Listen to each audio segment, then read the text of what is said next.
You can throw your headphones on. And tell me, do you hear yourself? That way. There we go. Ha ha. Bow. There we go. All right. That's my ghetto billboard. Until I can actually afford one. That's cool though. Yeah. Well, anyway, C. Cornelius. Yes, sir. Mr. Hustle. Reverend Minister. Oh, man. And you got so many names. Hustler, CD man. Oh, you gonna bring out the retired name? Hey, what's going on? Man. All right, so what do you go by now in 2019? We know about the past. So now in 2019, who is this being that's in front of me right now? Well, I go by my original name, Cornelius. Okay. All right. You know, I don't like to get caught up in titles, man. Yeah. I think when you get a title, it's a form of I don't know. It's just another mask that you wear. You know what I'm saying? And I think the mask, well, the original me was covered up so long, you know, through time, through things I went through, all these nicknames. So I just go by Cornelius. Right. You know, that's it. Now, some people do call me Minister, but that's as far as I want to go. If you're going to call me something. Right. But I like Cornelius, man. I had to learn to embrace my original name. All right. You know All what I'm right. saying? So that's where I'm at with it. And Cornelius is a strong name. Yes, sir. By itself. So let me ask you this: what because I know a lot of people were surprised that you a minister. Man, me myself also. Right. So yeah. So I know this man. You know what I mean? Right. So yeah, Right. that's a long Right. journey. You definitely a witness. Yeah. You definitely a witness. Yeah, man. I've seen it. Hey, dog. man, if I ever got to make a phone call, like, hey, man, tell them how I used to be. Yeah. Yeah. Yeah, I can man. Put you on speed, dog. So. Woo! Yeah, man came a long way. Yes, So, sir. what happened to cause you to say, you know, I'm gonna walk this path? It's definitely a better path. I commend you for walking Right. that path. So, Right. Just other people who's struggling. How did you make that transition? Well, the honest story, the whole story is back in 2007 when I got incarcerated. That was my first introduction to this path as far as personal. Of course, I was always a part of church. You feel me? But you know, it's just like somebody going to school and drop out. You there for whatever reason. I'm there just to kick it, be popular or whatever. Talk because it's mandatory by the parents. You know, you got to go to church. So I'm there. But I wasn't really focusing, paying attention. But, you know, through, you know, situations happening in the streets, stuff like that, I got incarcerated 2007. And that was my one-on-one personal encounter to know that, you know, God is real. You feel what I'm saying? So, but the thing is, after that, I got back into the real world with all the distractions and temptations, and I wasn't really prepared to continue on that path. So I got knocked off the path back to my old path. Not all the way, but I got knocked back into the old path. Right. You see what I'm saying? And then, you know, life kept knocking me back into the path of God, but it wasn't until I say 2015 where I got back on track. But I had picked up so many passengers Right. on that journey, Yeah, and on I'm that talking way. about the evil passengers. Right. That man, it was literally a battle, a struggle to stick with it. And I went through some things from 2015 maybe to 2017, and then I'm here now, like Right. good. Right. You know, they still there, but they not on me. Right. They there. They just around, like, you know, I remember you. You know what I mean? Right. So, you know, that's what caused this journey, man. I linked back up with who is now my pastor now, but my cousin, she always been in ministry forever. Her daddy was an apostle, you know, which is my cousin. He's my big cousin. He's deceased now. He died in like 2000, I believe, 15. So I linked back up with her in 2016, 17, and she helped me to learn some of the ropes of ministry. Because I was just out there freelancing. Right. You know, I'm just out there getting it. You know, just like anything else, you're not being taught. You just learning and going. Because I had that desire. And it was some things I still missed because of the lack of structure, but I still had that desire never left me, and she just helped to give me a structure in ministry, and this where I'm at now. And I recently got ordained as a minister, and it's just where I'm at. Oh yeah. So let me. So when you say apostle, because a lot of people, I don't think a lot of people, including myself, really know the difference between an apostle and an apostle versus fill in the blank. You know what I mean? Gotcha. So tell me, what exactly is an apostle? Well, the biblical understanding of an apostle is, I would say, they are the ones directly connected to God spiritually. Okay. They hear straight from heaven. Everything they do is led by the Holy Spirit. They are completely filled with the Holy Spirit. They are blameless. They have no flaws. To be an apostle, they live in the spiritual realm, but they're present physically. That's what a true apostle is. They set structure. Apostles are like the construction. They're the ones who do the blueprint of everything that goes on. They establish stuff. They set foundations because they are hearing from God. They have no feelings or opinions. It's only God speaking through them. You see what I'm saying? So that's what a true apostle is, and what makes them different from, let's say, me as a minister. I consider myself a baby. I know things, but I don't know enough to go into that realm because I still have to master some things. They are masters, true apostles, the old school, not the new apostles. New apostles, you can pay a certain amount of money and become apostle these days, and you still battling with every sin, every temptation in the world, but you got that title, so that title gets you clearance. That's physical. True old school apostles, they get things done in the spirit realm, and that's what a lot of these new apostles can't do. They can't do it. You see what I'm saying? So I know a lot of people, I guess we'll throw the new apostles into this bunch, suffer with mastering self. Right. So how have you found that journey? Because I struggle with that journey on a daily basis. Oh, come on, man. No, I do. Okay. I struggle with it. I got issues. You know what I mean? Yeah, I know I got issues. You know what I mean? So because there's a part of me that wake up in war. Gotcha. Like, I wake up in the morning, ain't nothing happened yet. I'm already in war. Right. You know what I mean? So I have to tell myself, ain't nothing happening crazy. Right. You know what I mean? Just, chill out, and then I have to, so that's why I love going to the gym. It really ain't to build muscle. Right. It's so this crazy right, can have an outlet. You know what I mean? So that's my way of dealing with that. You know what I mean? And then outside of that, then everything else is, because my mind be everywhere, so I be in all kind of different theories and what I mean, all that stuff. So, but how do you deal with mastering self in this walk? Right. Well, before I get like the door open. Wait a minute, hold on. We done jump right in, bro. That door wide open. Hey man, we were ready, man. Right. Yeah. Yes, sir. All right, go ahead. Yeah. Before I answer that, I like your example because even as a minister, apostle, anything true, if you really into this, you wake up in war. You wake up because realistically, being asleep, your body is asleep, but your spirit never sleeps. You see what I'm saying? So you always are fighting. It's all through the Bible. It's a continual battle. It's a continuous journey. No matter if you're getting rest by sleeping, you still are at war. You still are battling. The devil never sleeps.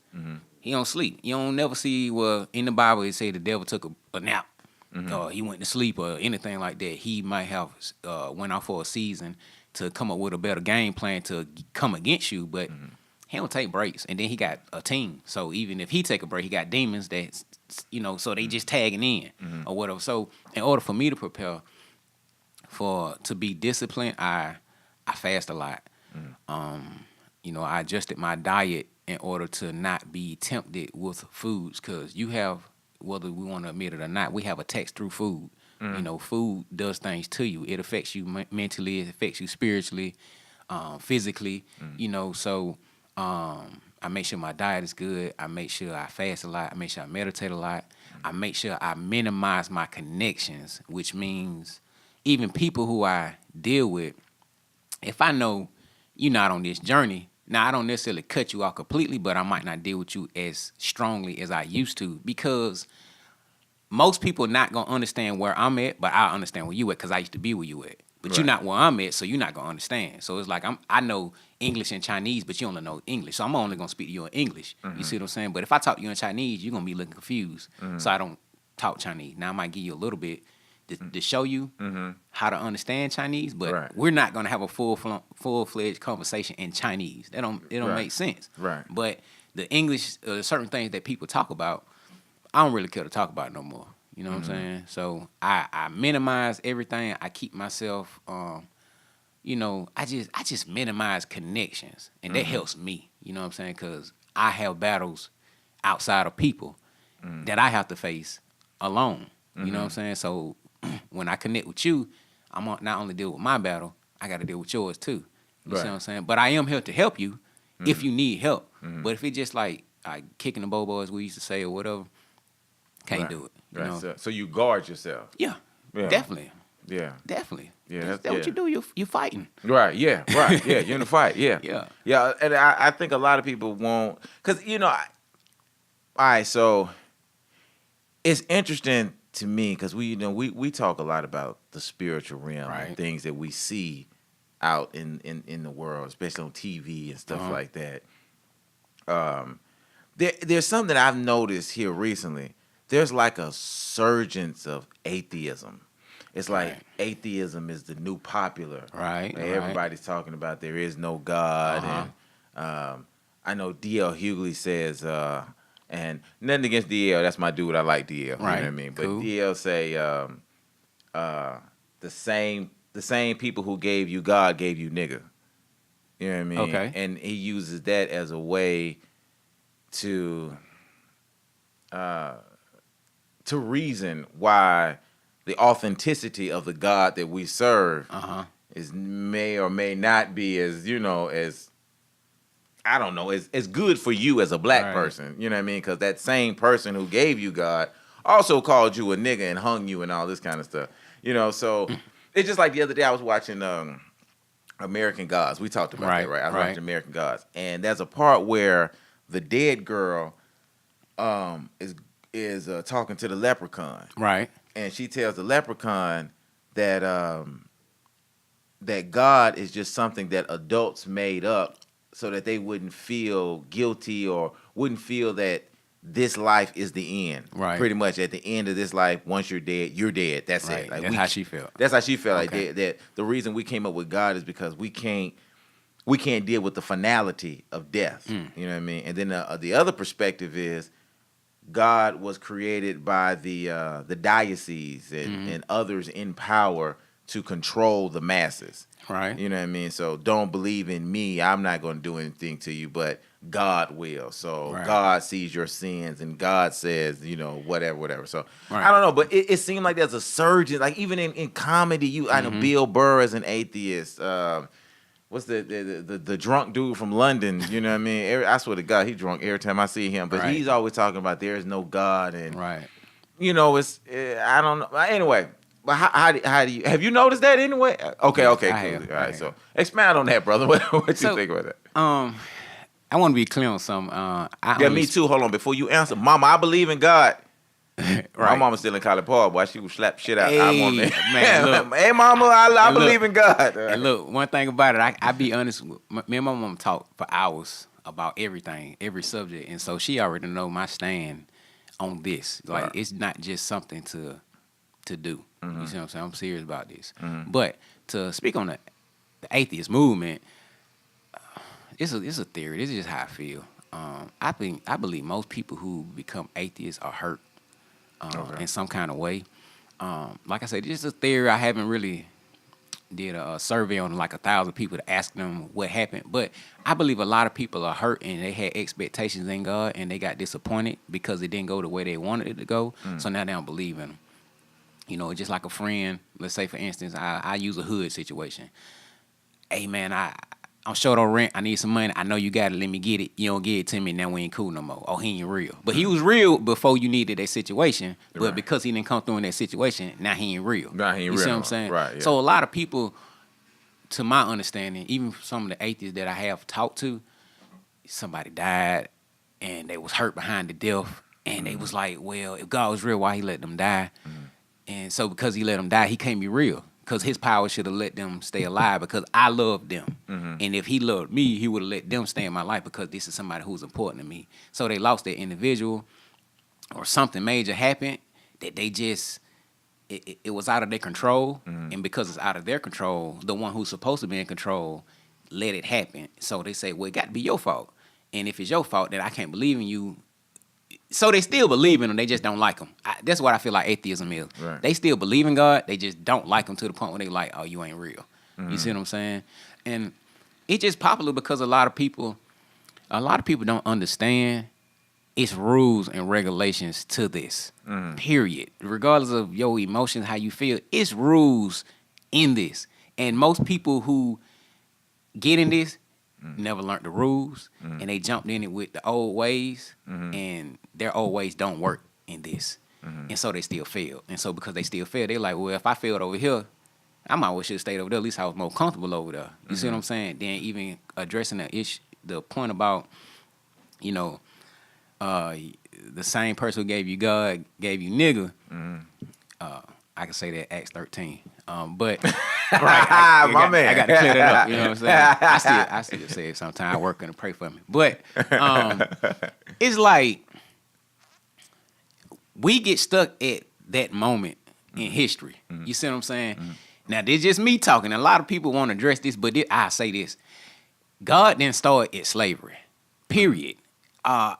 We, as black people, give the man too much credit for everything. Right, I agree with that. Yeah. And we get, I mean, it's just, it's disrespectful to God to give the man credit for God at the end of the day and for giving us God. Because even today, 2019, we are a little bit more advanced, right? We still in slavery. We just not coming over here on boats. You know, we riding on our own, right? We pull up on our own. And we volunteer slaves. Man. Right. Yeah. You see what I'm saying? No man can come to you with a whole nother ideology, a whole nother belief, and convince you to believe in that if it did not make sense, right?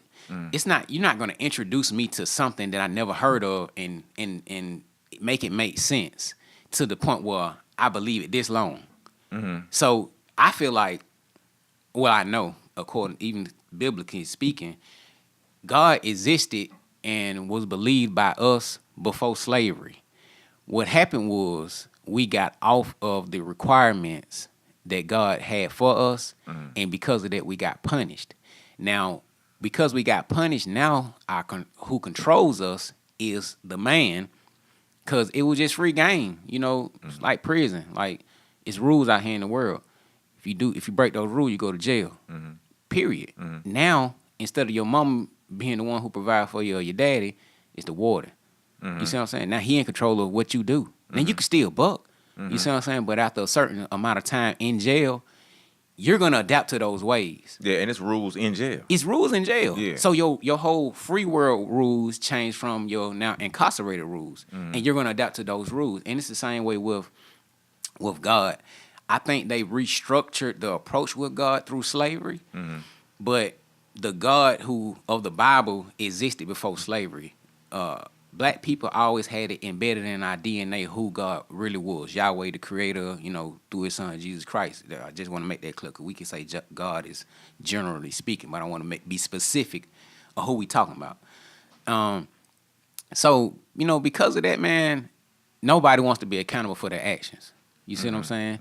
We live in a society we just unaccountable. We just free to do whatever we want to do and blame everybody for our mistakes, except for ourselves. Yeah, right. I So agree. one of the people who we blame for our mistakes is God. We just throw it. Something happened, God.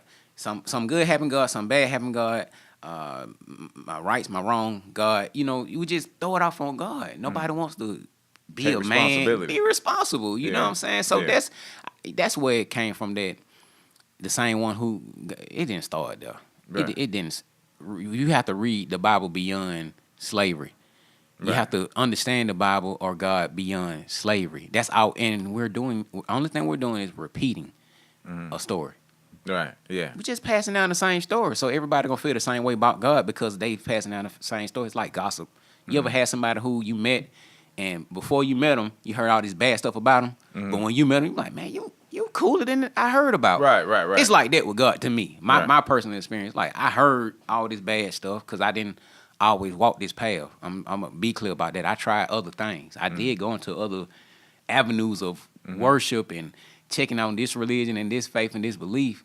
So I understand. I'm not condemning anybody. I understand why you would feel the way you feel. I kind of had that feeling a little bit too. I ain't go that deep into it, but at the end of the day, when the smoke cleared, this the path that was right. Period. Not just for me. It was right. Period.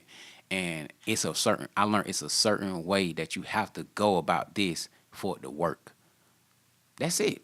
Man, I tell you, here's where I'm seeing a lot of, and maybe you can speak to this, a lot of anger on social media. It seems like you could put a posting up that just says, life is a beautiful flower. Right. And it's just got a flower on there. That's it. It'd be you have about 5 comments. The first 5 comments would be, oh, that was sweet, or this was what I needed for today, and I love your thought process. And by the 4th one is, why the flower got to be white, and by the 5th one is Trump ain't shit, and then, Right. Ain't got nothing to do with the flower. That ain't got nothing to do with the flower. Right. And then from that point on, all the way down, it's just all negative. Right. What's going on with us in society where we feed off negativity? Like, what's wrong? Are all of us depressed? Yeah. That's the answer. That's the answer. If I had to give it to you, the simplified form, yes, man.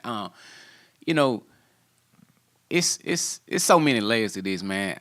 You know, when you open doors, you know, like that door was open when we first started, that was like perfect. When you have a door open, it allows more noise to flow in through here. So you had to close that door in order to minimize the access of that noise into the mic when you're recording this, right? You know, for editing purposes later. That's good, right? For later on editing purposes. See, before we even get to the editing process of our life, we have too many open doors. You see what I'm saying? Spiritually. And it affects us. Most people don't even speak about the spiritual journeys. You know, we just stuck in the physical understanding of things. We stuck on knowledge. And knowledge is cool. Knowledge is power, but it's you have another level, which is wisdom. Then you have another level, which is understanding, that what the Bible speaks about. And he said, in all that get understanding. We don't have no understanding. We just know a lot. And we think knowing a lot takes away from being depressed. And it doesn't. You see what I'm saying? We just know another way to become depressed, but we don't understand how to avoid depression through certain processes. You see what I'm saying? So a lot of us are seeking peace, happiness. And So let me ask you this real quick. I mean, because I'm going to interrupt you, but I already saw somebody over there like that. Right. All right, somebody already confused. Okay. Because you said we just in the know, we hadn't reached understanding. So would you say, is it safe to say that the difference between knowing and understanding is when you understand and you also know why? So Right. you just know that something happened, but understanding, you know why it happened. Right. You know, simply, you know, you go to school, you learn A squared plus B squared equals C squared. I know that. Like, that's just information. But what A represents, what squared is, what plus means, the whole breakdown of that, Right. what equal means, why Right. each side has to balance, that's understanding. Right. And that's a process. You see what I'm saying? That requires wisdom. That requires actually an interest to even get to that level. And most of us don't have interest to get to that level. Yes, we do a lot of studying, but it's like just receiving information and won't know what to do with it. We just know information in order to respond, but we won't even really know what we're saying.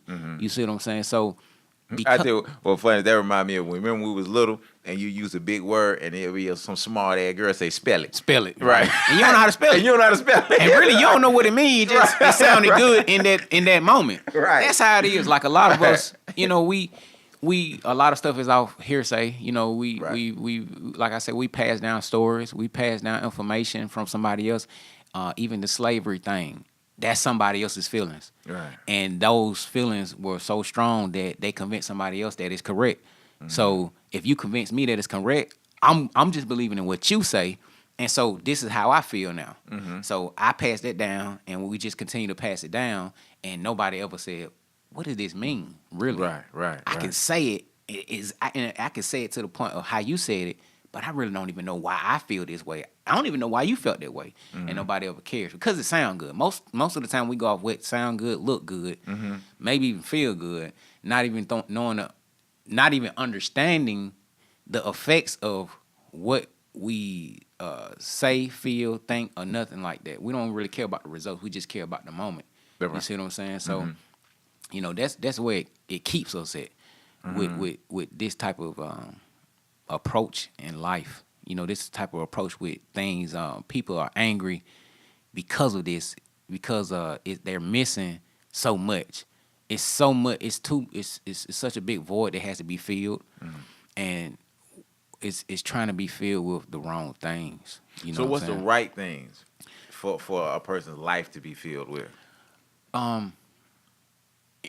In reality, man, I know it's gonna sound cliche, but what helped me, I can only speak for myself personally, and hopefully it helps somebody else.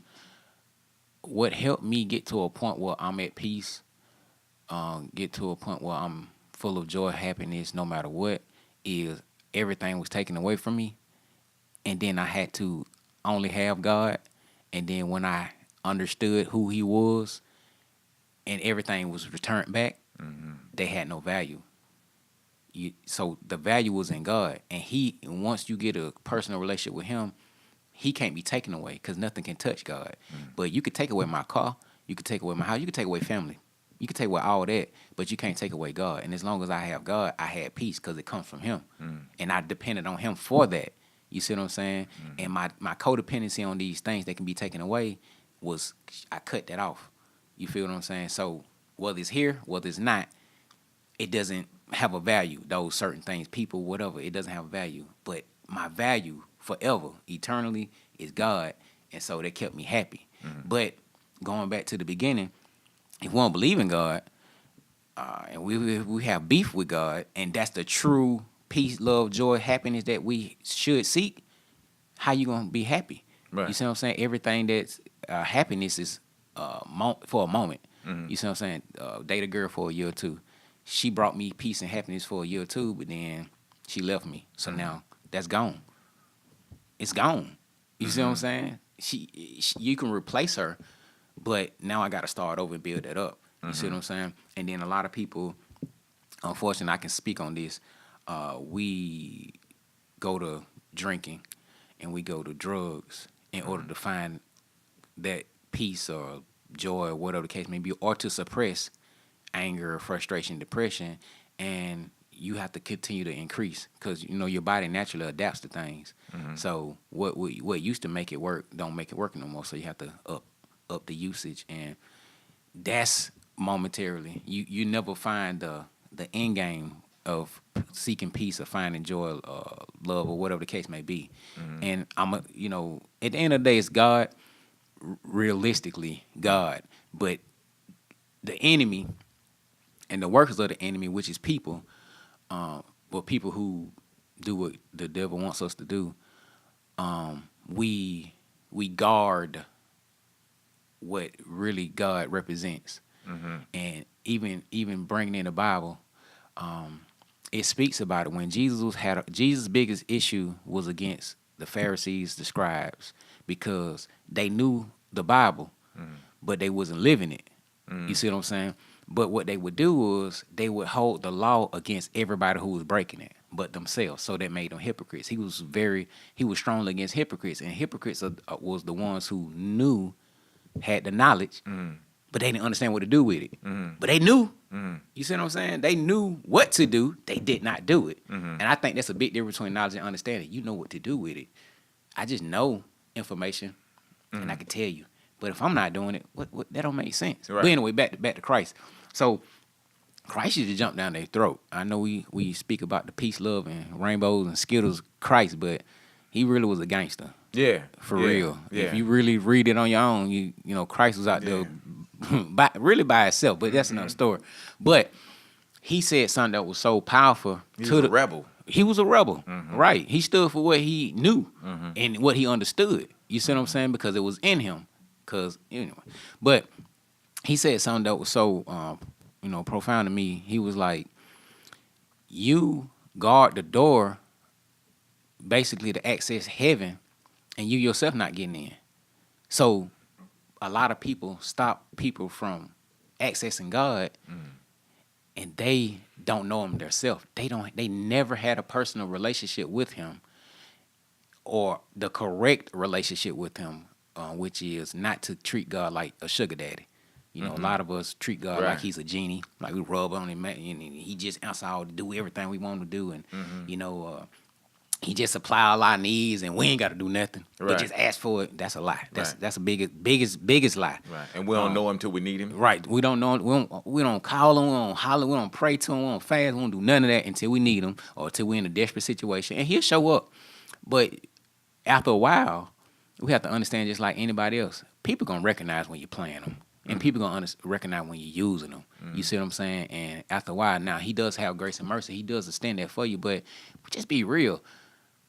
Like, come on.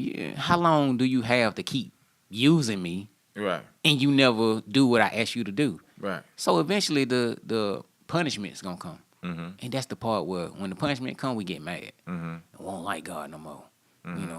Why you do me like this? I thought you loved me. But he say who he loves, he chastised. And as a father, me and you both fathers, you love your child. I love my child. But guess what? They do something wrong. You got to chastise them. You got to. You got to take away that tablet. You got to take away the TV, outside time, or whatever they love to do. He does the same for us. But when he does it, most of us get mad. And that anger carries on, and then we'll turn from him because of that, because we are naturally rebels, people.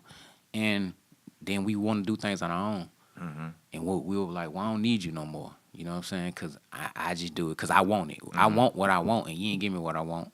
Or you took away what I want, so I'm just going to do it on my own. So, we take away the dependency off of God, and we depend on ourselves. And the Bible say, lean not on your own understanding. And if we lean in on our own understanding, coming in a world that we only exist in maybe, let's just say the max 120 years. But the world been existing. And the enemy, thousands of years. And the devil been existing since the beginning. You at a disadvantage. You see what I'm saying? So you trying to battle all these things and this world that's been existing that we know nothing about. And you're going to lose. You're never going to win at the end of the day. You're never going to win and until you get back dependent on him. You feel what I'm saying? So, I know I get to talking, but no, you good, yeah, keep on. Yeah, but that's it, man. I just like that point that Jesus brought forth with the Pharisees, and that shows how it represents society now.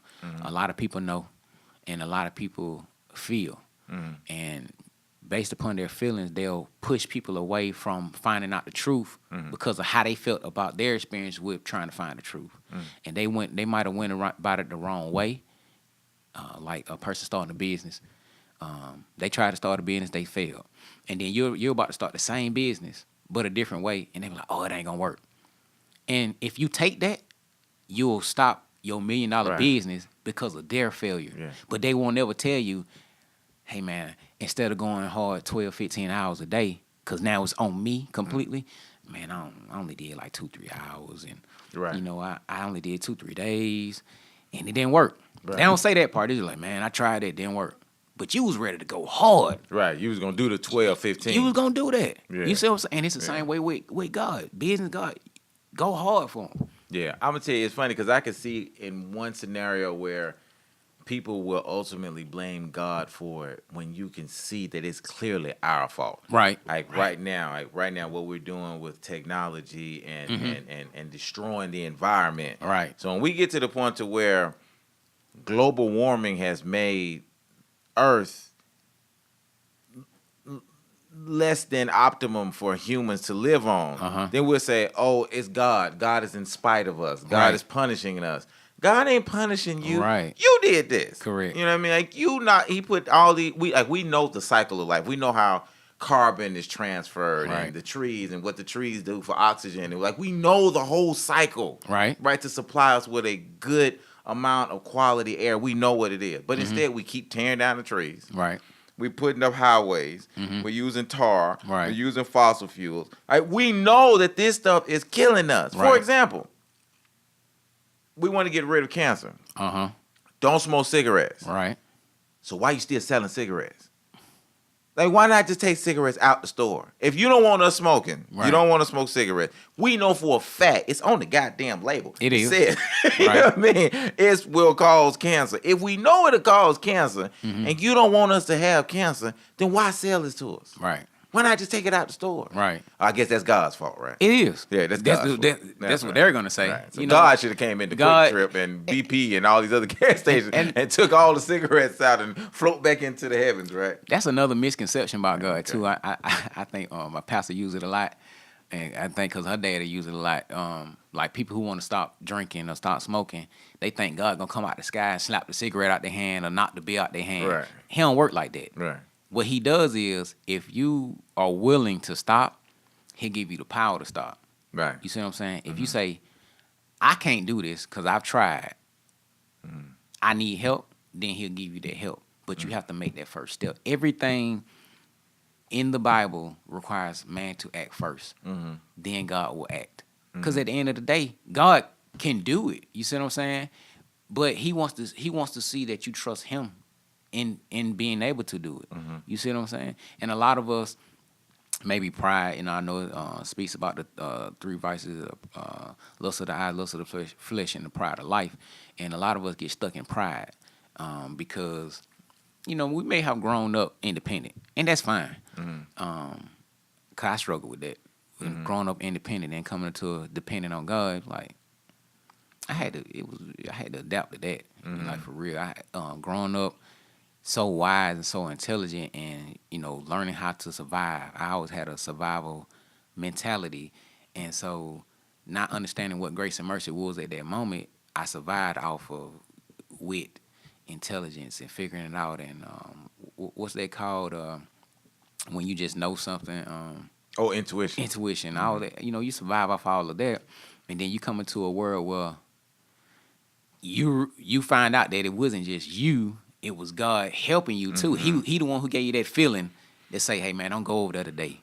You see what I'm saying? So it's a process, and a lot of people, pride hinders them from opening up to receive God in his fullness. You see what I'm saying? And they stick with their pride.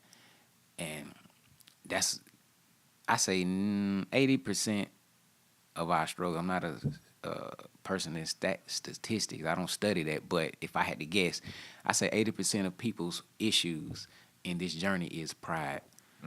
Once you get rid of pride, then God can really move in your life and show you what it is. And he'll really show you that even the strength that you had in your pride is minute to the strength that you'll have depending on him. You'll still be able to accomplish 10 times as much as you could on your own independently when you become dependent on him. You see what I'm saying? So it's hard, it's tough, but if you really want to do it, it's there for you. And he's a just God. Right. He's a just God. He'll let you go through that to figure it out. And he'll let you get to a point where you get tired of failing. And some people do succeed in their approach if they have a continual push, which most of us don't.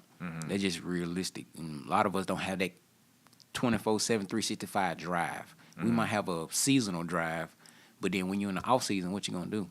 You see what I'm saying? So, but anyway. No. Well, let me ask you this, because so I had 2 individuals in here, and so I want to get your take on this. So I had 2 individuals in here, and they was talking about being single in Atlanta. Okay. And I not to date myself, but it's been a long time since your boy been single. So I don't even understand the terrain no more. I'm like, you can do what? So, right. I'm way off. You know what I mean? But they was telling me the things they doing, and like one guy mentioned catfish on the internet, and I'm like, I can't even put them two together. What the hell does catfish have to do with that? I don't even get it. Right. You know what I mean? So, but what I did gather from both interviews is that there's a lot of issue in Atlanta with the whole dating scene, like people being honest with each other, or well, a lot of it come down to honesty. To be honest with you, because honesty. To be honest with you, but anyway, because you got some people who, for one, it's Atlanta, so you kind of got the whole sexual thing that's going on, and that's it's fluid. I just leave that where it is. But then you also got people who are, you got the old time, the same vices that have been here for years, Right. like you dating a girl you thought was single, but she's really married, and the same vice versa. You dating a guy who you thought was single, but he's married, Right. and then it just seemed bad. So, I know you've been out here in the single life. So, what's your advice to that guy or that girl who the man or that woman who's looking for an honest relationship? Does it even exist no more? I mean, another thing too, like swinging is big now. Yeah. Like sharing. Yeah. And this is even Sharing is going on. caring. Yeah, this is even going on in married relationships. Yeah. Like that's the new thing in marriage relationships is to share the wife or share the husband. Right. Like they got groups and you know what I mean? Like, Yeah. anyway, brother, what you think? Man, I'm gonna tell you, that's like the toughest question I had to be asked because, I've been single for some years, and I think people would think even me being single, that mean I can just do what I want to do. What helped me is I just don't even care to date. Period. I don't even participate in any activity that is close to being dating. I mean, I don't kick it. I don't do nothing, and the reason being is because from my past times when I dated, I had so many issues that I was dating with. They didn't understand how to deal with those issues. And the reality is, I can speak for a lot of people. We seek others to help us solve our problems. So dating could be like another form of taking drugs, and it's not really gonna help fix the issue. If anything, it's gonna amplify the issue because you're dating somebody with problems too. More than likely, we can say that in Atlanta. You gonna date somebody with problems because everybody got problems these days. So I got problems, you got problems, and we just mix all these problems together and just create more problems, and none of us have solutions. You see what I'm saying? So we just, be sexually active to cover up the problems. We party to cover up the problems and drink, smoke, whatever you do to cover up the problem, but we never deal with the issues, and it be years. And after, I say about 6 months to a year, you locked in with that person. You connected soul ties. And because of that, it's going to be hard to cut them off when their problems start affecting you and making your problems worse. And, it's like, I guess, for me, I suggest the best thing to do is to get yourself together first before you start trying to date in Atlanta. Right. So in getting yourself together, well, how does one know that they're ready then? Like, how do you know that you're ready to? Because, otherwise we're going to have a bunch of monks. Everybody floating into relationships. You know what I mean? So, how do you get, what level of get yourself together do we have to get you? Well, let's make it clear. I'm not a relationship expert. Right, okay. I have plenty of failed ones. So, but them the best experts, though. Right. Yeah. Right. I can talk to you about women because I done, yeah. Go ahead. Yeah. I'm gonna pass that ball back. No, you see, I'm trying to throw it to you, but it's okay, man. I understand. Fast break. We gonna score though. Right. But yeah, man. I think the level of getting yourself together is when you're to a point where, a person outside of you with issues does not affect you. You have to be at a level mentally to where your issues are minimized to the point where they're under control. I believe if you're a person who, let's say, sensitive, easily angered, selfish, That's don't a big date. one. Don't date. Yeah, that's a big you see, one, yeah. you don't date. That's just period. You know, unless unfortunately, you meet somebody who likes that type of stuff, go date them because it's fine. But For now. yeah, For now. You remember old boy threw old girl out the window? You remember? It's like, but see that's the end result. That's why Right. that's why I promote getting yourself together, because you come into relationships with problems and you expect somebody else to really fix, and you might not say, "Hey, I got an issue, I want you to fix it," but in deep down inside, you like, "Man, I hope that she can fix it, or I hope that he can fix it." And when you're disappointed because they can't fix it, right. then it makes your issues worse, Yeah. and it leads because you got that open door. Because I'm telling you, man, I love the journey I've been on. Outside of reading the Bible, experience has been my best. Like, that's been my golden nuggets right there. And I've learned that open doors spiritually is how the devil tear you up. For example, when you mentioned the man who threw the girl out the window or over the balcony or whatever the case may be, I guarantee you he had some deep, dark issues Oh, yeah. before that. Wait, but that's the thing, though. I don't know if you remember now, but that's why she wanted to be with him, because of his attitude. I remember one time that really slowed me down. I was messing with this one chick, and she was like, I know you'll be good in bed. And of course, you're gonna ride the ego train at that Right, point. right. Yeah, I am. You know what I mean? But it was, I know you're gonna be good in bed because you got a bad attitude. Right. And I thought, now that don't make. How did the two of them go together? Right. You know what I'm saying? It's like, I know you good at math because you work out a lot. Like, how the hell does that? You know, you know I'm gonna be good in bed because I got a bad attitude. Right.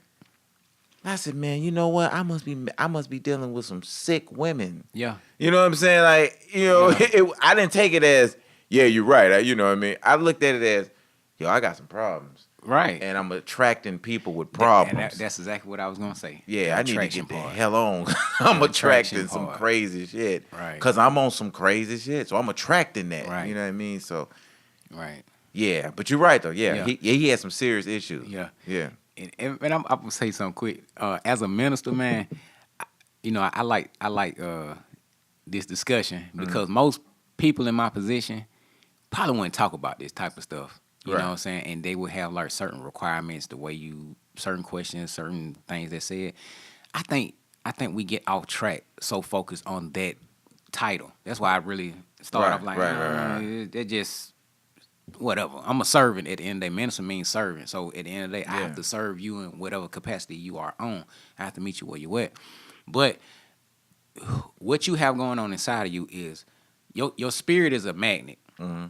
It's going to attract whatever is polarized with. You see what I'm saying? So if you have a whole bunch of negative stuff inside of you, you're going to attract negativity. Right. Now, that does not mean that 100% of the things you attract is going to be negative, but the majority of it is going to be negative. So your choices, 9 times out of 10, you're going to pick the negative person. Now, you'll get a good one, and if they strong enough to endure, they'll help you. Yeah. Now, I'm going to tell you, I'm glad you brought that up because that's how I recognize my wife. I'm going to be honest with you, Right. 100%.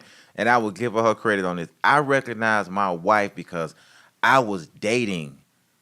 Whoo. Uh-huh. Boy, I was at the I was dating. Testify. Man. Boy, I was dating the bottom of the barrel, boy. I'm Right. talking about, but I knew.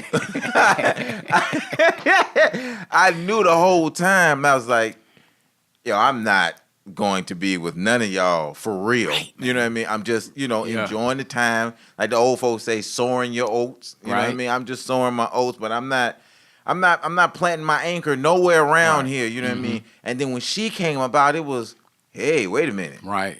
Okay, now this ain't what I'm used to. So now if she willing, I'm done. That's it. You know what I Right. mean? So, it's funny because a lot of people say, oh man, you got like this. Like I'm literally recalling something that happened this week. You know what I mean? A guy said, "Man, you lucky, man. You got a good woman, man. You lucky." Okay, all right. Now there is a percentage of luck in that I met her. Right. Now that part was luck, and then it is also luck that she was interested in me. And I was interested in her. Mm-hmm. Okay, so that part is luck because you can't manufacture that. You know what I mean? I don't care what you do. If she's not interested in you, ain't nothing you can do about that. Right. So that part was the fact that we met was luck, and the fact that she was interested in me and I was interested in her, that was luck. Mm-hmm. The rest of that was not luck. From the point of we're both mutually interested, up until the point where you all do the matrimonial dance. Y'all do that walk of no return. Cause that was exactly what it feels like when you coming down that aisle. Right. The walk of no return. You know what I mean? When you get from meeting to that point, that ain't luck. That's hard work. Right. That's you recognizing that this is the type of person that you need to say, okay, I'm done. Right. I'm gonna sacrifice I'm gonna sacrifice and welcome the limits of being in a relationship, because it is limiting. You know what I mean? But it's also freeing. Right. I'm gonna limit. Yeah, that's good. You know what I mean? I like that. Yeah, I'm gonna limit one side of my life. So no, I can't go out with all these different women and have all this, good times. Right. I heard what you wanted to say. Yeah, I heard. Right. Appreciate the respect. I heard you. Right. You can't do that no more. You know what I mean? But on the other hand, you got a partner that you can share your most intimate vulnerabilities with, and someone who will walk through this life with you. That's a freeing. You know what I mean? So it ain't making a decision ain't luck. Right. That's maturity. True indeed. You know what I mean? And responsibility. And it's boy. But that go back to one of the things we talked about. Yeah. A lot of people don't want to be responsible and they don't want to be accountable. And if you already battled with that before relationships, you're not gonna have a successful relationship. No. Before you met your wife, you already knew how to be responsible in a certain capacity, and you knew how to be accountable for your actions in a certain capacity. What God does is He'll make the introduction. Right. After that, you have to apply your responsibility and your accountability in order to make it work. We think, most people I met think that God does every single thing for us. Right. He'll create the setup and He'll show us what to do after you get the meetup or the setup. But we'll be like, well, I got a better idea than you. Right. And our idea don't work, and guess who we blame again? God. It's God. You brought this person. Yeah. I told you not to do that. You see, even when you go to Adam and Eve, right? He gave instructions. Don't do this. Don't eat from that. But the setup was still there. Right. The enemy still came with the temptation, just like in a relationship, you're gonna have outside temptations, outside distractions. But you still have to be accountable and responsible for what you know to do at the end of the day. If you don't do what you told to do, don't blame God. Just like Adam blamed the woman. He says, the woman you gave me. But at the end of the day, even though God did bring the woman to him, He was the one who said, that's my bone of my bone, flesh of my flesh. God didn't say that to him. Right. Adam. Yeah. Adam asked for it. Right. Inside said that. He said, this is who she is. And Adam had the instruction before Eve was created. You see what I'm saying? So he already knew. He had to be responsible and accountable before she even became a temptation or a distraction or whatever the case may be, or before the Satan, the serpent, whatever we call him, came about. But if you walked in accountability and responsibility, none of that would ever happen. Just like you walk in responsibility and accountability in your relationship, you don't have any bad stories. You see what I'm saying? But you have people who are in the same position as you, same understanding of life as you do, but they so focused on pleasing the world. Your word is your work, your wife, your family. That's it. Everything else is irrelevant. Yeah. That's so hard for people to get to that point. It's hard for them to get to that point where they ain't worrying about pleasing the world anymore. We so caught up because of social media. So social media is a demon to me. Yeah. It can be used in a good way, but it's such a big and most of the time it's not. It's not. It's bad. I tell you one thing though, being in a relationship and making it work, you you really understand. You know how you used to go to your grandmama's house and they would have that little, like the fork and the spoon in the kitchen. You know what I mean? And somewhere in the house there's a plaque that says "Be kind." Right. Somewhere in there, it's all in there. If your grandmama ain't got a "Be kind" plaque or a book or something in your house, then your grandmama ain't shit.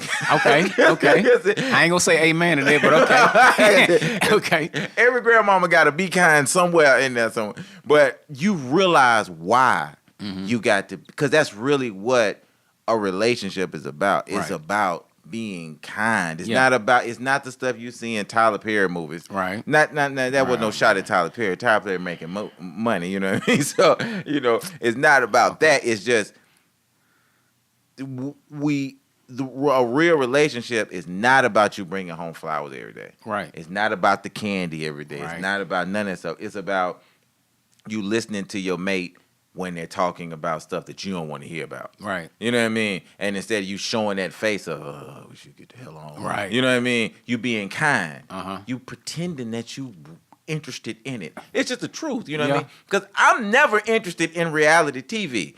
Thank God my wife don't really watch reality TV, but I'm just using that as an example. You know, if she did watch reality TV, I would have to be kind. Right. To listen to what she's talking about, because I don't care about what's going on Love and Hip Hop. Right. I wish the set would catch on fire, to be honest with you. Y'all Can't stop. say amen to that either, bro. Okay. Y'all stop shooting that damn show. I feel you though. I do feel you, man. We gonna be honest, man. I hate that show. But anyway, I think it just set black people back about 300 years. Yeah. Like, Man. Yeah, it's like we had slavery, then we had Love and Hip Hop. Right. And we back to slavery. Right. And then we walking back out the door again. Yeah. But anyway, yeah, man. So Yeah. yeah. But even shows like that, right? They promote a certain way, a certain lifestyle that's interesting to people. Because it's animalistic. Correct. Yeah. But this the thing. That's information, right? Going back to knowledge. So they know this but because of what they see, but they don't understand the end results of this. Right. They just look at it as fun. Right.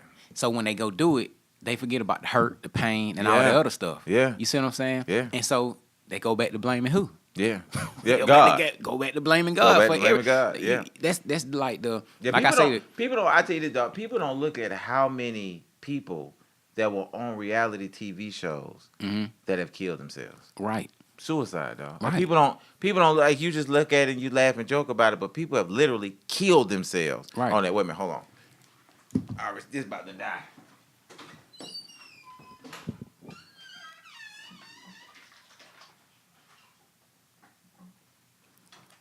I be looking at about 30 different things at one time.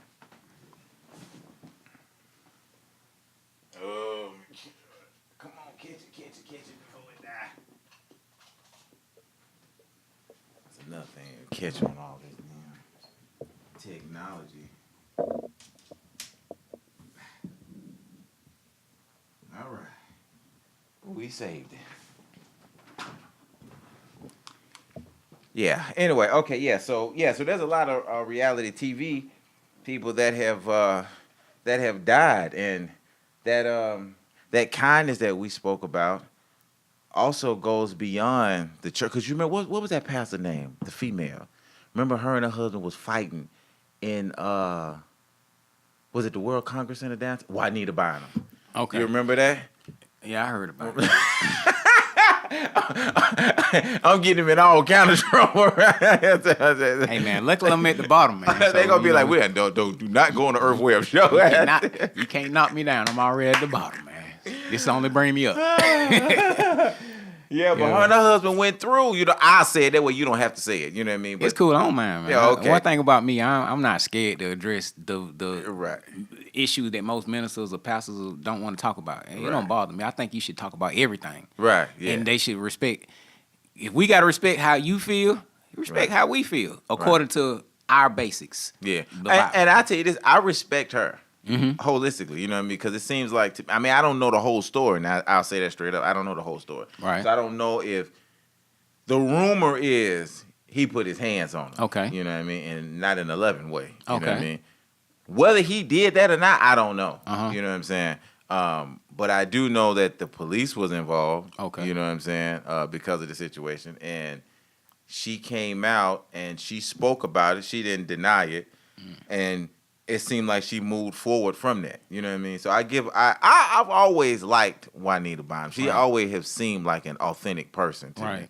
You know what I mean? Even from her, because my introduction to her was her books. Okay. And in her book, she seemed like a very authentic person.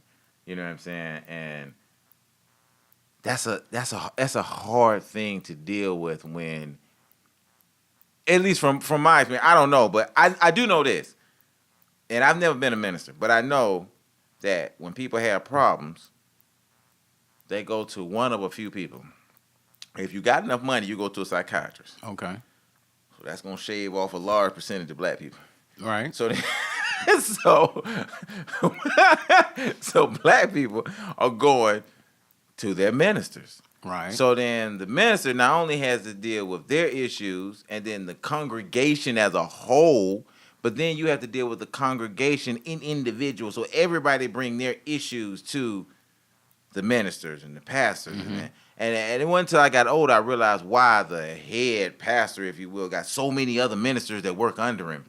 Because everybody bring all their problems to them. Right. There ain't no way. I'm good. Right. I'm good. I can't. There's no way I could do it. So I give them a lot of credit in dealing with the stuff that they have to deal with. So and then on top of that, then you got to deal with people in the community saying that you fake. Like every pastor is fake. It don't matter how good the pastor is. Every pastor is fake. And you know one thing I think about is Creflo Dollar. Now, I'm not going to say nothing negative about Creflo Dollar, but here's what I think is interesting about Creflo Dollar. I'm sure Creflo had to sit down at some point before he started World Changes Ministries and say to himself, I wonder if I should change my last name. Right. Because he had to know this was coming. Right. You know, your last name is Dollar, and you embarking on becoming a pastor. You had to have said to yourself, this don't look good. Right. That my last name is Dollar. Or he used it to his advantage. Or use it to his advantage. You know what I mean? I feel you. But I would think that man started his career out in a very authentic. Because the reason I say this is because the path to becoming a pastor is not as easy as you just put a thing in the ground and just say, hey, church here. It's not supposed to be that easy. And It is now. It's that easy? Yeah, you can go online, pay a certain fee, you'll become a pastor. Really? Oh, yeah. Yeah, you want the apostle upgrade, it's a certain amount. So the apostle upgrade. Oh, my God. It's easy. You know, going back to the internet, yes, sir. It's that easy. It's easy. Matter of fact, you probably don't even have to have none of that because most churches is 501c3, and all you gotta do is apply to be a 501c3, and you can start a church. So wait a minute, hold on. I just want to make sure I'm getting it right. So I can start the Church of Hustle. The Church of Hustle. I can start the Church of Hustle. Yeah. Oh yeah. Church. Oh yeah. Church is just a building, man. Like if you wanna, it depends on what approach you're trying to go with. If you want to do it the right way, then I recommend you seek God. Oh no, but I can start a Church of Hustle on Google. Yeah, Church of Hustle on Google. People doing it. It's so many churches that's established that didn't even go about it the right way. You see what I'm saying? The proper approach. So I gotta just work on my voice. But this the thing. This the thing now. Still tying in the fact that a lot of people don't understand it's a spiritual connection to this. What you gonna do with the church? Absolutely. We just think it's business. We just think we starting a business and we about to get rich. You know, change my last name to Dollar. I'm about to get rich starting a church, right? But I forget, or I don't know, it's a whole nother spiritual battle on war that we got to go through. We never taught that, never understood it. We just think it's business. Then, like even tying in what you were saying, we got people in the congregation who is looking for help. They not looking to invest in your business by paying tithes and offering. They looking for help in what I really got going on. But you just looking at it as a business, right? So they come drop off they demons to you. And a demon is a spirit. It's not a business. You see what I'm saying? It's a spirit, and you really don't know nothing about it. But you only thing you know is, you know, Jesus will fix it. Jesus will fix it. That's the inspirational thing to tell everybody. Jesus will work it out. Jesus will fix it. That's knowledge. We know that. But what's the understanding of how it works? What's the understanding of what I need to do on my part to help and bring this to Jesus, or what parts do I need to play, which is repentance. Most of us don't want to repent because that requires accountability. Mm-hmm. I don't want to say I was wrong. I'm just Right. telling you I got done wrong, but I don't want to tell you what wrong or what part I played in it. Right. You see what I'm saying? Mm-hmm. And I've learned that you can't fix anything without repentance first. That's a steel door. Steel door. Unless you say I repent, that code never get put in to open that door for Jesus to come in and fix it. Mm-hmm. You see what I'm saying? The Bible even say he's always knocking at the door. Mm-hmm. You know, Jesus, who can do anything, is knocking. He's still a gentleman. Let me in. I'm not gonna break in and kick in your door. Right. Let me in, then I'll fix it. But I can't let you in if I'm not being accountable for my wrongs and my actions. But even going back to the business, so people, the pastors, the leaders, the ministers, they just get dumped. You know, all these demons dumped on them, and you wonder why you hear so many leaders committing suicide, be depressed, Right. going through these battles because they thought it was a game. Mm-hmm. The main thing I can tell anybody, this ain't a game. This Right. ain't no play. This ain't nothing. Just like being in the streets. It ain't nothing to play with. You think it's about making a couple dollars and forget that you got to worry about the robbers. You know, you got to worry about the ones who mad because you making more than them. You don't took over their territory. You got to. That's what helped me because I come from that background where I understood that I'm not just getting in this business hustling to make some money. Mm-hmm. I know with making that money comes all these enemies. Right. So with me having that background, that helped prepare me for what I have to do in ministry. You see what I'm saying? And the information that I received prior to going into ministry, I would have had to disregard everything that I experienced and learn a whole nother approach, which would have caused me to fail. And that's why I did fail in the beginning. Mm-hmm. You see what I'm saying? Because I was trying to run from the understanding that I gained in my past, and God was telling me, no, that's what prepared you for this. Mm-hmm. You know, if you look at anybody in the Bible who had a past, their past prepared them for what God was going to use them for. Even with Moses, right? When Moses freed the people, before God called him to be the leader to free the people from bondage, he stood up for his people. It was a Hebrew fighting, you know, one of Pharaoh's people, and Moses killed one of them. Not the Hebrew because he was a Hebrew, but he killed one of Pharaoh's people. And when he killed them, he felt like he was defending his brother. The next day, 2 Hebrews were fighting. So when the 2 Hebrews were fighting, he didn't kill neither one of them because his brothers. He was like, "Why y'all fighting?" And they was like, "Well, who made you lead over me? You know, are you gonna kill me like you did the other guy the other day?" And he ran. You see what I'm saying? But God seen that he stood up for his people. You see what I'm saying? He was willing to fight for his people even to death, and God used him to free his people. Even with Saul, even though Saul was persecuting Christ, the people who started calling themselves Christians, Saul actually was standing up for the doctrine because he was a Roman and he knew the law. He knew the Bible inside and out. He knew all the Mosaic laws. He knew everything. So what he actually was doing was right. Because he didn't understand that it was a doctrine coming that had already been written about. You see what I'm saying? He didn't understand that the one who was, as the Bible spoke about Christ to come, he was here. And so when he wasn't prepared for it. You see what I'm saying? Because that was the introduction of the Holy Spirit. That's a whole nother understanding. The Holy Spirit is a whole nother ball game. But he understood the law. He didn't understand about Christ walking in the flesh. He didn't understand about the Holy Spirit. So he was like, y'all going against my belief and my faith, so I got to kill you. So he created a law that wound up backfiring against him because he had to wind up going to jail for the law he had got to get passed. But the same way he went hard for the Mosaic law, when Christ knocked him off that horse, why kicks thou against the pricks? And he was blind 3 days, had to fast 3 days, and then when Ananias came and laid hands on him, gave him his sight back, he went hard for Christ.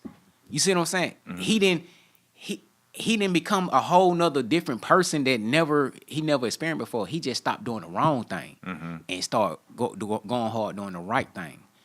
And that's what my experience from reading about and from seeing true ministers or leaders, how they were before they met Christ, their ways, the good, their approach, their efforts, it's the same. They just no longer sin. They're no longer sinning. They're no longer out here like I used to drink.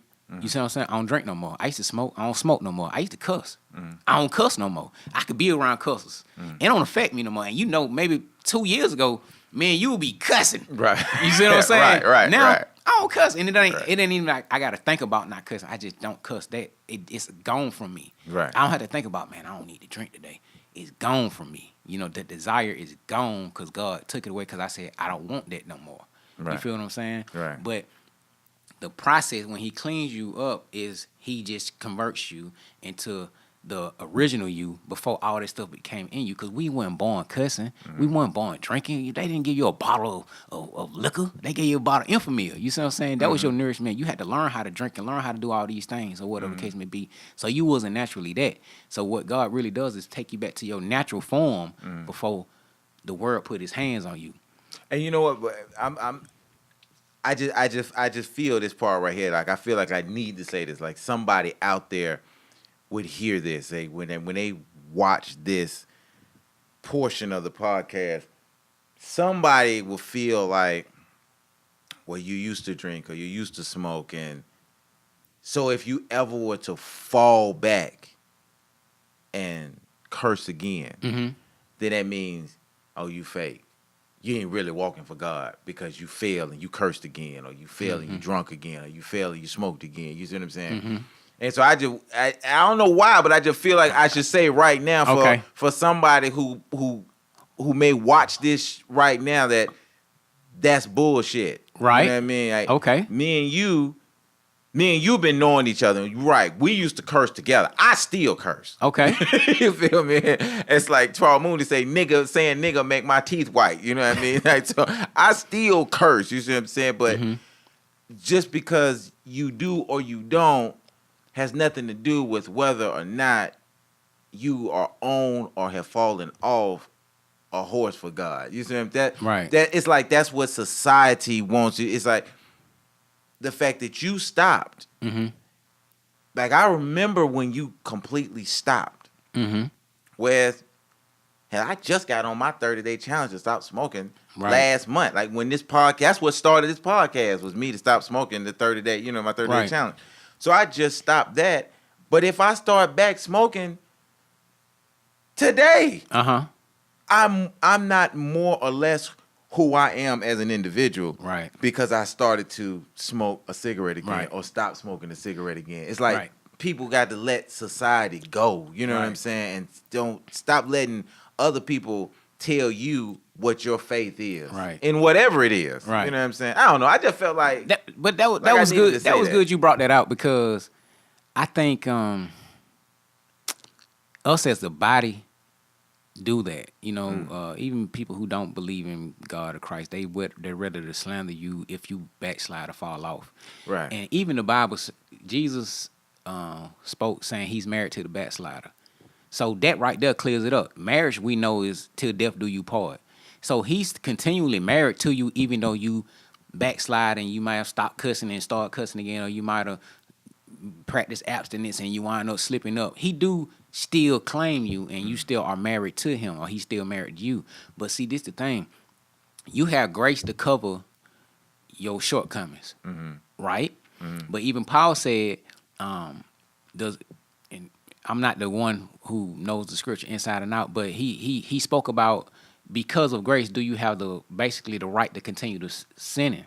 No. And he said no. Right. You don't have the right to continue sinning. See, if you continually sin willfully, that is called iniquity. That means you don't care about, I'm going to do wrong, that's what it is. I got the right to do it. That's iniquity. That means you have no conscience about your wrongs you're doing.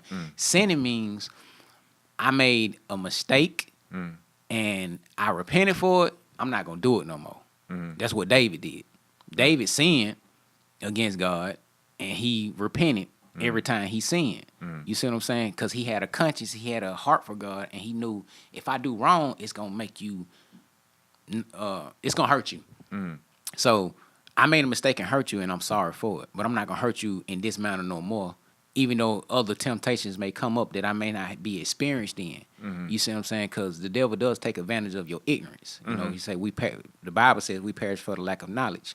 So the things you don't know, you are being taken advantage of by the devil. You know, he takes advantage of you by that. So, you know, regardless if you backslide, regardless if you make a mistake or whatever the case may be, that doesn't make you less of a believer or whatever the case may be. That does not kick you out of the body of Christ, which a lot of people do that. Even pastors and leaders who do fall off, they just cut them off. We're not supposed to do that. We still supposed to love them and help them through it, because we don't know what's going on behind closed doors, the type of battles that they go through, and they have to wear a mask of a leader to be perfect before you. That's why, and I'm glad you brought this back up, because I want to say this. The Bible speaks about when the disciples walked with Christ. You know, he was training them, to be Christ-like, to be a disciple is to learn to be Christ-like. So as they went through the training process 3.5 years with Christ, they made some mistakes, right? Lack of faith. Their faith wasn't where it was supposed to be. They had fear still. They were supposed to feel anything but who they was with. You see what I'm saying? But they did those things that wasn't appropriate. He never cut them off. You never hear him. Once they became disciples, you ain't hear them after they made a mistake. He like, man, it's over with you. Bye. Get on. He didn't do that. He still worked with them. Now, did he check them? Did he address it? Yes, he did. Supposed to. We supposed to. But in this society, you can't check nobody. You can't tell a person, don't judge me. But he did it. The Bible even speaks about you can judge. He who is spiritual judges all things. But are you spiritual? You see what I'm saying? Do you have the Holy Spirit to even give a rightful judge? Or are you just speaking about how your emotions feel at this moment, and I'm going to tell you something that how I feel and it's wrong? You see what I'm saying? But either way it go, I tell you that I have to say something though. That's an ignorant thing to me anyway. When people say don't judge, or here's another one. When people say I don't judge, it's kind of like when they say I don't see color. Right. There ain't no way you can live in America and not see color. Right. If you can't see color in America, you ain't even blind. You dead. Correct. That's the only. Stevie wanted to see color. You know what I mean? Because when they were holding his wrist and we were going in the restaurant, they said, "No, Steve, you can't come in this restaurant." He knew color right then. Right. You know what I mean? Because whatever color he needed to get in that restaurant, he couldn't get in it. Right. So he know he ain't that color. Right. He understood it. He understood it. You know what I mean? And even with judgment, you have to judge. You got to. Anytime, especially if you say especially if you live in the hood or you have been to the hood, there's no way you could tell me you could be in the hood and not judge, because your ass won't make it out. You have to be on the swivel at all times. You pull up to the wrong red light and don't judge if you don't want to, and watch what happens. Man, that's the artificial reality that we live in. Right. We make up this fake world that has a no judgment zone, but the only thing it does is continues on that cycle of failure. Yeah, because the thing is, what they really saying is they really not saying, and that's the ignorance that I was talking about earlier. That's the part that irritates me. It's not really that we're saying don't judge. What we're really saying is don't condemn. Don't condemn me because of my actions. And that's two different things. That's two, right? Exactly. But see, when you mix both of them, then you try to cancel them out. That's wrong. Condemnation means I punish you because of what you do. Right. Judgment means I'm telling you what you're doing and I'm saying fix it. That's all judgment is. Right. You see what I'm saying? If after this, you like, man, hey, good show. I'm about to fix you a plate, and you fix me a plate. I'm like, man, this too salty. I judge your food right now. But in this society, if I say that, get out my house, woo, but man, I might suffer with high blood pressure. Right. You see what I'm saying? So I'm like, man, that's too salty for me. You like, all right, my bad. Next plate, I'm not gonna put as much salt. Judgment actually corrects. Yeah, just like when we made the protein drinks, you was like, no egg. I don't want an egg in mine. Right. So we ain't put an egg in. But you could have been like, well, you ain't getting no shake. But that's the world we live in. The world, like, because you said no egg, you get no shake. Right. You see what I'm saying? Right. That's wrong. Right. I might have needed that protein shake, but I wasn't ready for the egg. Right. You see what I'm saying? Right. But if I can't cast my judgment in order to let you know where I'm at, then I'll never get to a certain level. Right. And that's we're not growing because we don't want to judge. Right. Because we don't want to judge. You see what I'm saying? But even the ones who judge now, even though we in a society that says no judgment, we still let people judge, and the ones who judge are mean. Like you say, be kind. Right. We don't judge from kindness. Even I use another biblical example, right? The woman who was caught in adultery with Christ, right? When she got caught in adultery, by law, she was supposed to die. By law. Die by stoning, right? You caught in the act of adultery. Right. The men came to condemn her because they already had their stones. They was ready to, hey, what are we supposed to do? You see what I'm saying? Then he said, he who's without sin cast the first stone. They're judging her, and they ain't even judging themselves. You see what I'm saying? That's why even the Bible, when it speaks about judgment, it says, first get the plank out your eye. Then you can worry about the mold in somebody else's eye. Then it'll help you see clearer. We can't see clear because we got planks, motes, everything in our eye, and we just want to go around pointing fingers. You see what I'm saying? And at the end of that situation, they walked away. Then when he asked the woman who was caught in adultery, what was the one who condemned you? She said, they're gone. He said, well, I don't condemn you either. But one instruction he gave her at the end of this, which is judgment, he said, go and sin no more. In this society, he couldn't have been able to say that. He can't say go and sin no more. Sin is acknowledging that you did something wrong. He said, don't do it no more. He helped her. Right. But you can't say that nowadays. You can't, which is why depression, anger, frustration, all the stuff that we talked about earlier, that's why it's a full cycle, because we don't want to be accountable for our actions. And when somebody say, hey, you need to fix that, don't judge me. I want to stay in my mess. And then as I stay in my mess and it don't work, I'm going to blame who? God. It's the snake eating its own tail. Yeah. And that's what it is. It's a cycle. And in order to get out of the cycle, you have to be accountable. Accountability. I even spoke about this like 2-3 months ago. Accountability fixes you because you're acknowledging your wrongs and you saying, hey, I don't know what else to do. It ain't working. I'm tired of running to this same brick wall. Help me, God.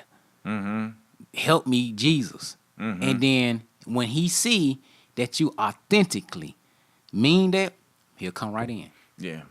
Man, I tell you what's crazy. So I it's kind of funny. So I was on Old Nat. Okay. Right? So I went back. I was on Old Nat, and we was at the what's that bar? The piano bar? I think it's piano bar, yeah. So we was at the piano bar. And I'm standing outside the piano bar, and the homie's like, yo, let's, have you checked out the little strip club that's over there? Right. I was like, nah, I ain't never been in that strip club. He was like, man, you need to go over there, man. He was like, man, let's go check it out tonight. So I was like, all right, whatever. All right, cool. All right, we'll do that. So I was like, well, first, let me go get my drinks. And everybody know my drink, gin and tonic, Corona. That's what I look old school and a little ghetto. Right. Same time, you know what I mean? Definitely ghetto. Gin and tonic, Corona. You know what I mean? So that's what I wanted. So we doing that. So he telling me about the club. I say, so, you know what I mean? How does it compare? Because, we original ATLians. You know what I mean? Yes, so we know about we know we can go all the way back to Montrez. You feel me? Yes, So when we started this, you know what I mean? So I was like, all right, so what's so good about it? He was like, oh man, the girls in there, they get down for theirs, and woo. He was like, man, he was like, man, it's 100. You got the Bloods in here, the Crips in here. Man, I mean, some of the girls represent Bloods, some of the others represent Crip, and woo. I said, yeah. But what's good about the club though, dog? You know what I mean? Like this. It's like, man, that's what I'm telling you, man. Everybody get down. I mean, it's like the gate back in the day. You know what I mean? You was like, man, the girl's gonna get on you and all this stuff. And I said, man, you realize everything you telling me is bad.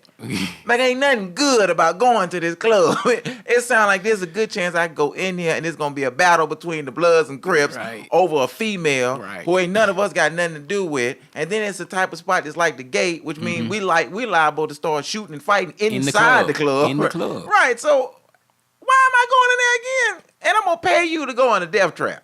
Right. Not saying that that's the way that strip club is, because we never did go in there. So I have no idea what that club is really like. But just based off what was told to me, what was amazing to me was other people was, they was happy about going in the club based on what was said, but nothing good was said. Right. So what are you going after? You see what I'm saying? That's a good question. So I was like, nah, I'm straight, dog. That's a good question. I'm gonna go and bounce out, dog. I'm not going in there, man. It's like, man, we should go holler at Shawty. Why? Cause she got AIDS. No, homie, I'm good. Yeah, she good though, but she got that. Yeah, I know she got an STD. I don't know which one, but she got one of them. You know what I mean? We gonna go get with her. Hey, you know what? It might sound crazy on air, but that's when you really break it down. That's how we think. Yeah, like, we think like that. Like we'll hear everything bad as far as the reason to convince us to do it, and we still do it. And that's what we'll go holler at a chick because we know she a hoe. Oh, boy, she's setting it out. Boy, you need to go holler at her. Right. Hell yeah. And nobody care about the risk. Right. Because they only care about the moment and their feeling. But hold on, see, I got to go back to my saying. And once you do it, and she give you what she got, who you blame? God.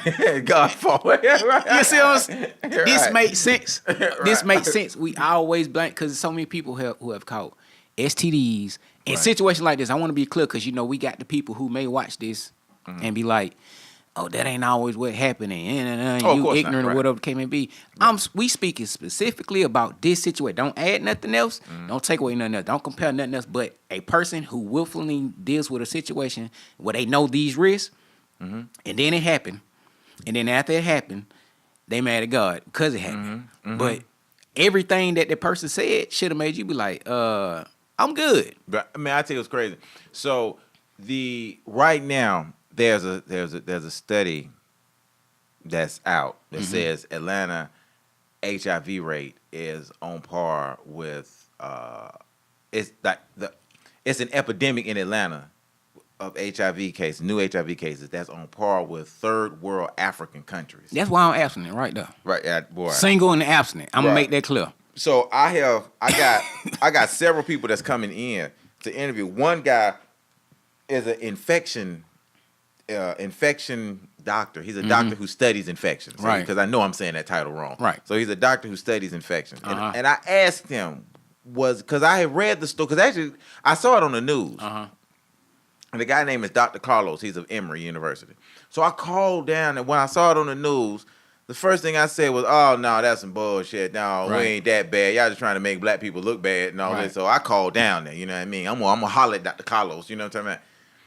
So, I didn't get to talk to him, but I did talk to the secretary. And the secretary, I told her what was going on. I said, I want to come in, and I want to sit down with him, and you're going to explain this to me. You know what I mean? I'm tired of black people just taking shit. Right. You know what I mean? That's good. I got my Malcolm X on. You feel me? You need it. Right. Need so it. she was like, she said, well, here, let me send you a link to all these articles. She was like, read through the articles, and then, we'll set something up. You can come in and talk to them. Okay, that's respect. I respect that. You know what I mean? And the Bible say study and show yourself approved, yes, right? It does. Okay, just make sure I mess that up. All right, so I get my stuff, so I'm studying.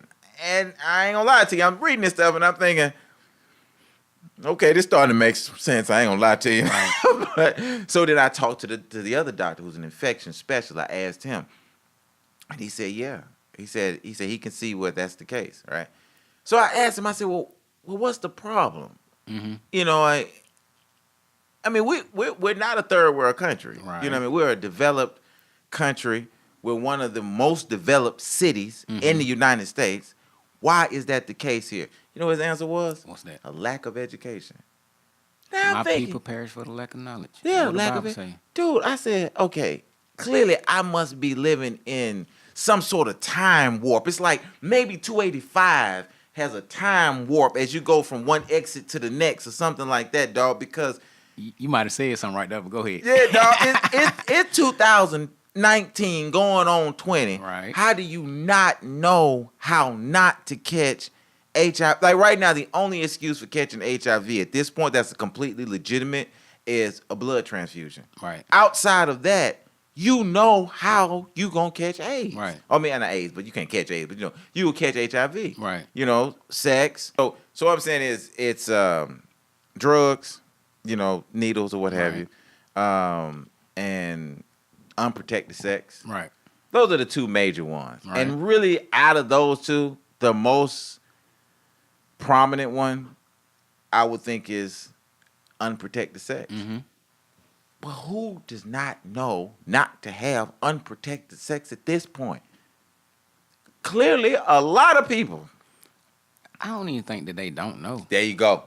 Go ahead, bro. Go ahead. Don't start no shit now. That's what that's when I said that, they was like, "No, you just don't understand." Because it's amazing how black. You know what's funny?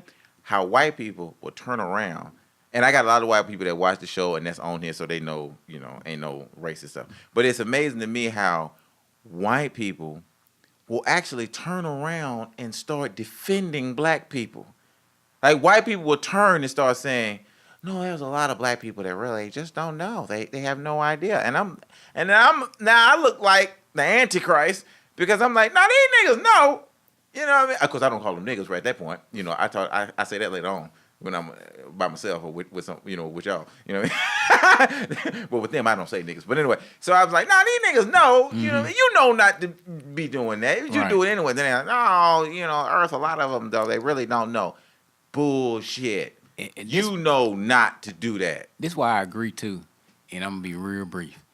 You have access to the internet. And Yeah. any information that you need is provided on the internet. Right. So you have absolutely no excuse unless you can't afford internet. Right. And they giving away internet free if you got food stamps. And condoms. They giving away condoms for free. They give away, but you know what? That takes too much time. Mm-hmm.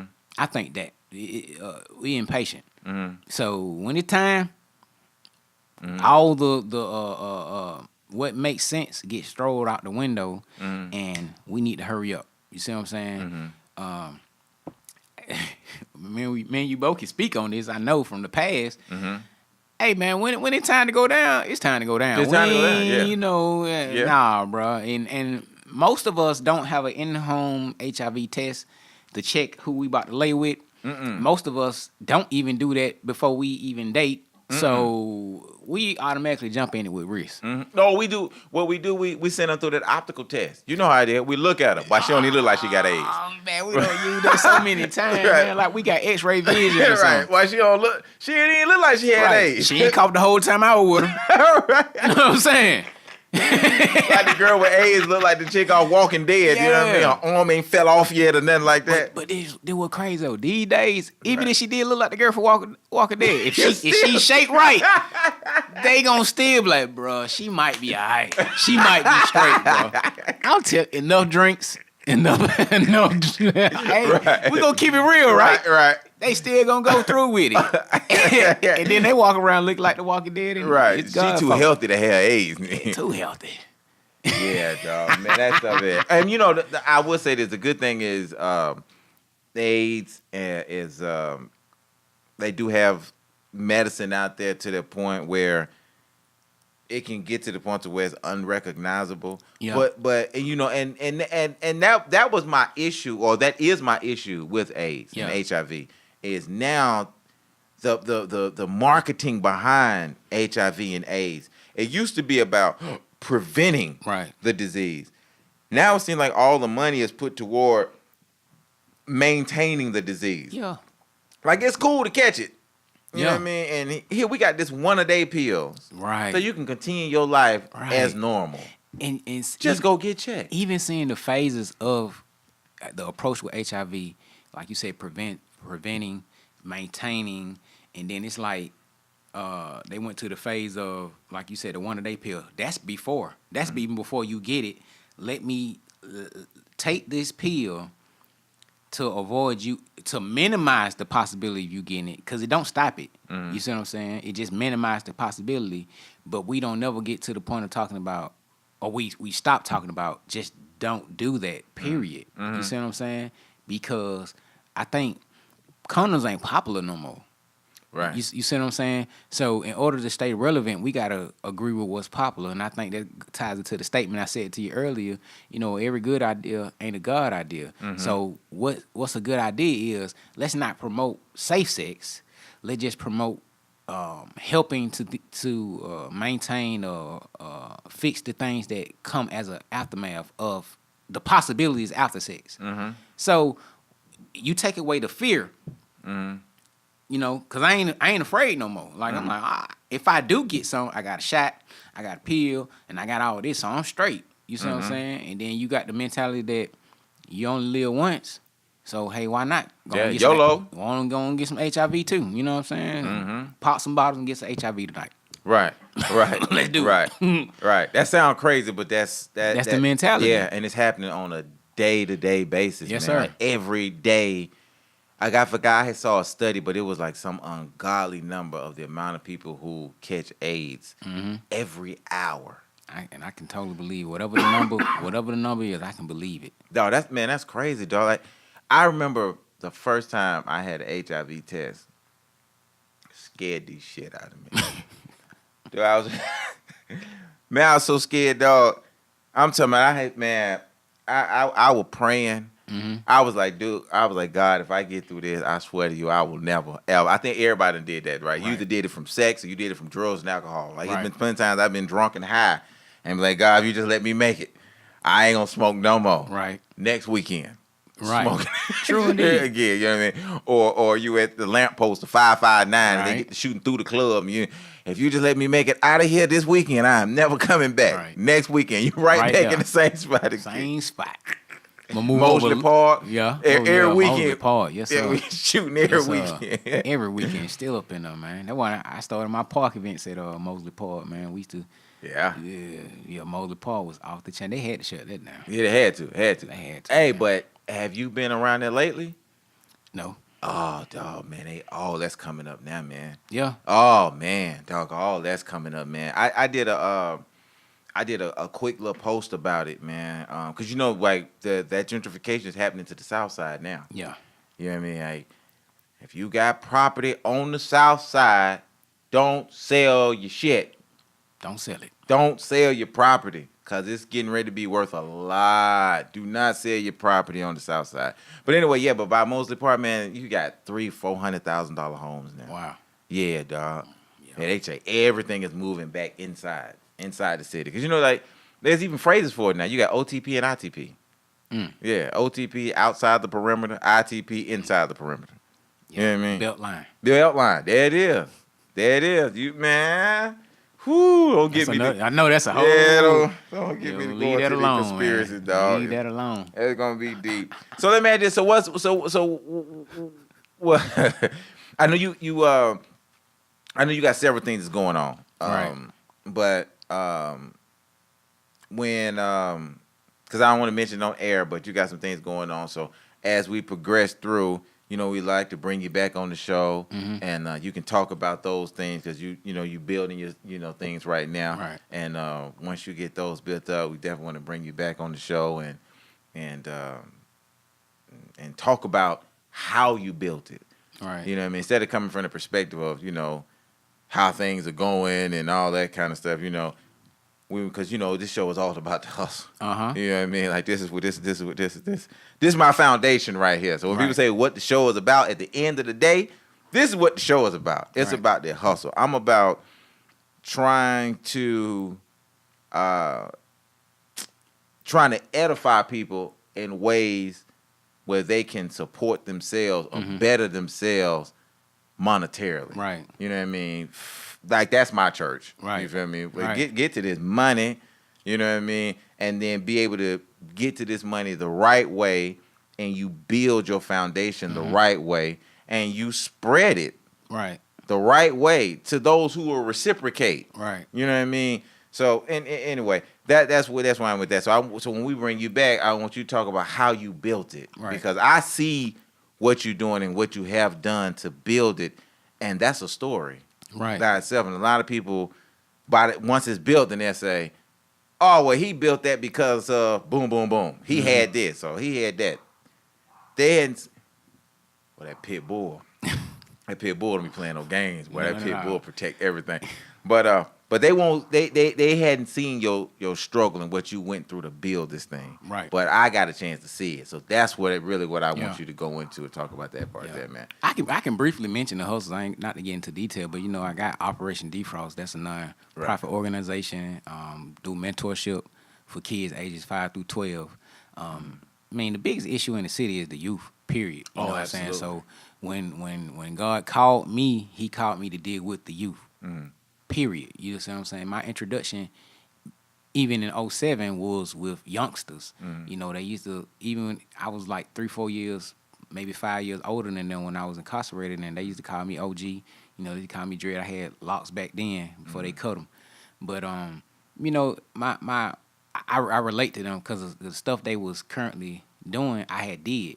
You see what I'm saying? So I know how to understand them. You know, not saying that people who didn't do it don't understand, but when you experience the same thing somebody else experienced, it's a different type of connection. You know, and even how I know I'm aligned with God is because the church that I'm a part of, Agape Christian Ministries, you know, I'm youth pastor now. They when I became a minister, they made me youth pastor. You see what I'm saying? So I did with the youth. So it's like everything that God has me to do deals with the youth and helping them to understand even the things that we discuss. Because the youth will listen. They stubborn, but they'll still listen and they'll consider.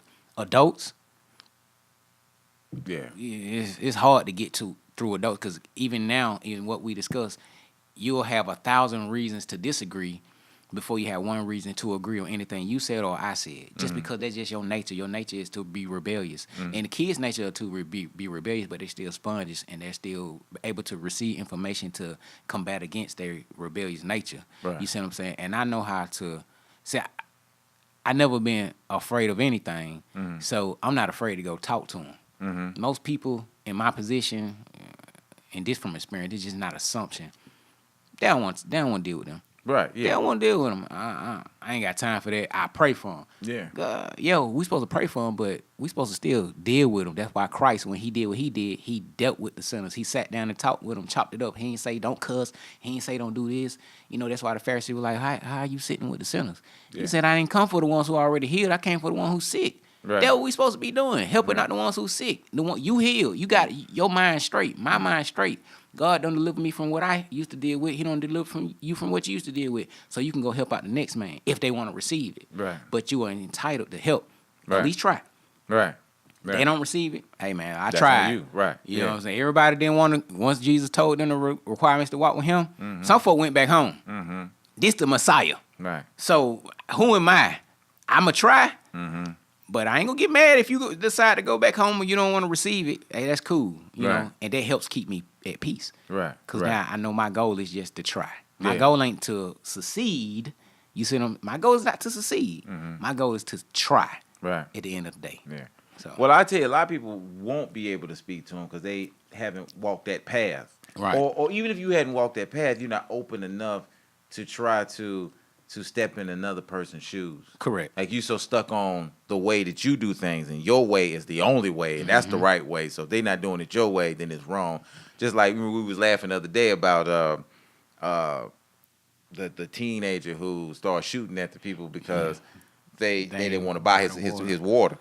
Well, to me it was funny because, and everybody was like, well, I was wrong for laughing at it, but to me it was funny because I felt like y'all not telling the whole story. Right. The reason he started shooting at you is because you did something disrespectful to him. Right. They used to hearing no all day long. People shake their head all day. Yeah, people. Or they'll look the other way. Like you ain't no way you don't see this boy walking right by your window. Right. All of a sudden your phone interesting as hell. You know what I mean? You like this the whole time. But as soon as he walked past, your phone stopped being interesting and you look back up.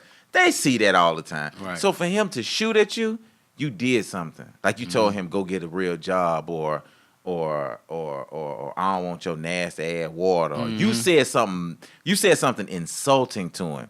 So he felt like, okay, so if you're gonna disrespect me, I got something for you. Right. And he let loose. And that was funny as hell to me. Yeah. And it's still funny. Yeah. Being honest with you, still funny. It wasn't right, but it was funny. I'm just gonna be honest. If I had to be honest, I still got a sense of humor, man. There's still a lot of stuff I laugh. I'm like, because I've been there. I know that. I didn't. My mind didn't just forget everything. I remember. I just don't do it no more. But I understand from a fleshly perspective why he would do that. Now I ain't saying it's right. It ain't right. Right. But I get it. Right. I get it. That was one of the situations where he was like, "Well, I'm just trying to give you some water. I ain't your water. You need to go get a job, nigga." Which ain't even necessary. Ain't even necessary, man. It's all about respect, man. If you this might not even be the narrative of the situation. Right, but might not. Since everything is edited on news anyway, we got to put our own pieces together. Right. And the pieces we put together from our experience is something had to happen prior to him pulling the gun and shooting. Right. And the pieces we put together, if that's the truth, I feel him. Yeah, right. I do too, because I feel him. If and the reason I say that is because if he wasn't disrespected, then we got to look at the reasons why he would pull out a gun. You know what I mean? So if usually in a situation like that, you had to stop at the ramp coming on MLK. He's out here passing out water or trying to sell water. For him to pull out a gun, it's only one of a couple of things that could have happened. Either he's trying to rob you, but if he was trying to rob you, then he wouldn't have shot in the air. Right. That don't make no sense. Don't. He'd have pulled that pistol out and put it to the window of the car, or he'd have bust the window of the car, or he would have shot in the car and say, get out the car. But none of that happened. None of it. So he wasn't trying to rob you. Right. So was he trying to scare you when you drove off? For what? Right. That don't make sense. So None you at had all. to have done something to him for him to retaliate against you, but not want to rob you. Right. That's what it seemed like to me. So now you said something disrespectful to Yeah. that man. And so he said, okay, I got something for Right. your ass. We always tell the story that makes us seem innocent. There we go. That's it. That's it, brother.